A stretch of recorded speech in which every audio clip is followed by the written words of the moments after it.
அந்த காலத்திலிருந்து அந்த உணர்வு இன்னமும் பட்டு போகாமல் தமிழ் உணர்வு நெஞ்சத்தில் கனன்று கொண்டிருக்கின்ற ஒரே தலைவர் திராவிட இயக்கத்திலே வைகோ ஒருவர்தான்.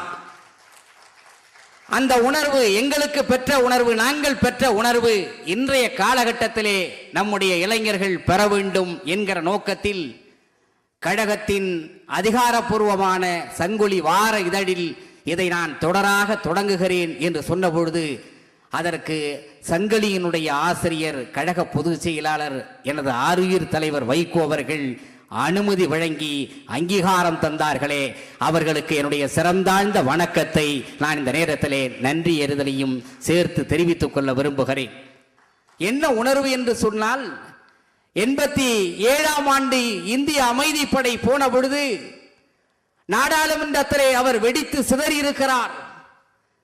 எங்கள் இனத்தை படுகொலை செய்கிறது இந்திய ராணுவம் என்று குற்றம் சுமத்தி உங்கள் கரங்கள் இரத்தக்கரை படிந்த கரங்கள் என்று இந்தியாவின் பிரதமரை ராஜீவ்காந்தியினுடைய பிடரியை பிடித்து உலுக்கிய நேரத்தில் ராணுவத்தை எதிர்த்தா பேசுகிறீர்கள், விளைவுகள் விபரீதமாகும், the consequences will be very serious என்று ராஜீவ்காந்தி மிரட்டிய பொழுது, tell me prime minister, tell me what are the serious consequences, என்ன விபரீத விளைவுகள் ஏற்பட்டுவிடும், என் இனத்துக்காக பேசுவது குற்றம் என்று சொன்னால், எங்கள் மக்களுக்காக முழங்குவது குற்றம் என்று சொன்னால் அதை தொடர்ந்து செய்து கொண்டே இருப்போம். at most serious consequences will be gallows, உலகத்தின் உயர்ந்தபட்ச தண்டனை தூக்கு மேடையாகத்தான் இருக்க முடியும், என் இனத்துக்காக தூக்கு கயிறை முத்தமிட தயார் என்று பாராளுமன்றத்திலே முழங்கினாரே. அந்த முழக்கம் இன்றைக்கும் இந்த இளைஞர்களை தட்டி எழுப்ப பயன்பட வேண்டும் என்கிற நோக்கத்திலே தான் நான் அதை தொடங்கினேன்.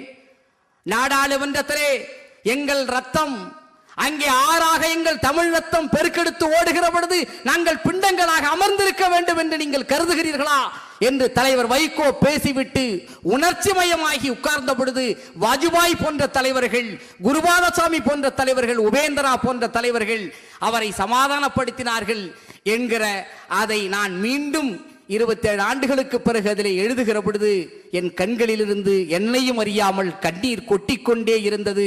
ஏ தாழ்ந்த தமிழ் இனத்தின் இளைஞனே, நீயும் அதை பெற வேண்டும் என்பதற்காக அதை நான் சங்கொலியிலே எடுத்து எழுதினேன். அதுதான் நோக்கம். அது நல்ல நோக்கம் இன்றைக்கு நிறைவேறி இருக்கிறது.